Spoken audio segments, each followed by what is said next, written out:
In this video, you will see how to insert table in MS Word. To insert a table, go to the Insert tab. You will see the option Table. Click on the drop down. Hover your mouse over these squares and select the number of rows and columns you want, and after clicking on them, the table will be inserted.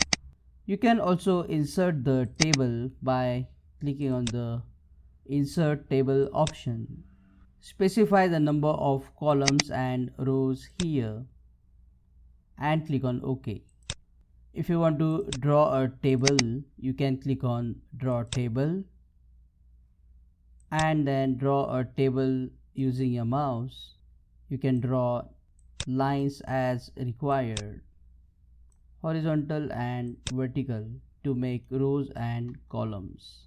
Now check out these useful videos that will show you how to customize table borders and how to fill color inside the table cells in Word document. Click on that like button, comment below and let me know if this video solved your problem. Subscribe and don't forget to press that bell icon.